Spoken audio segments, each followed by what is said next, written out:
This is Mike Oakes with Earthworks.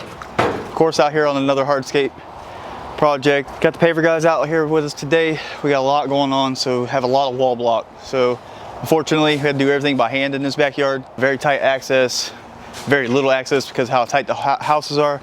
We're out here in Nocatee, just so you know. We have the 3 courses of wall block up top here to kind of help with our settling issues that we had up top. So now this is nice and secure. Everything's been liquid nailed and concreted underneath. So this wall is not going anywhere. It also has wall liners with the little black stuff is in here, just to help everything stay inside the wall instead of flowing through. Where I'm standing right now, technically, I'll be in a nice giant planter box.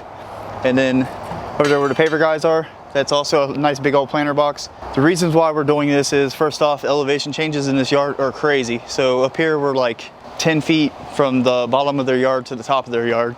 So what we're trying to do is just kind of give them a terrace effect. So up here will be our first level where John's standing. You can't see him, but that's a nice level area. That's 16 feet, so they have a new patio, so it's 16'2". Nice big patio up top. And then we have a step down. So where I'm standing now, we'll have 2 landing pads. So our first landing pad will be 6 inches down from that.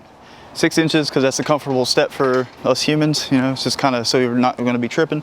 That's going to come out, and then we'll do a 4.5 step. Same thing, coming all the way down. And that's going to tie into where you see down here. These wall blockers are going to come up and be 4 high. So all the wall block that's out here is going to recess all the stuff that's inside up top. So these will be our brand new planter beds. Everything down here behind me will be brand new sod. That's going to be Seville sod, which is a shade tolerant sod. The foliage back here is pretty heavy. So that's the reason why we're going with the Seville sod back here. All the dirt that you see, we'll be touching all that up with pine straw. So these people have some dogs. So we just kind of make this kind of dog friendly back here. They're kind of tired of the dogs jumping off of the pad that was up here, because before this was just chaos. And so the dogs would jump off and it was just unsafe for everybody. So what we're doing is now, like I said, we're gonna make stepping areas so the dogs will be able to walk down these steps instead of jumping down and having big tripping issues, and be able to at least enjoy the back half of the yard. And now the homeowners can enjoy the front half of the yard. We will have landscape and stuff in here, because we have at least the rest of this week just get the pavers installed and get the rest of the wall block installed. And next time you see me, you should see a nice finished product.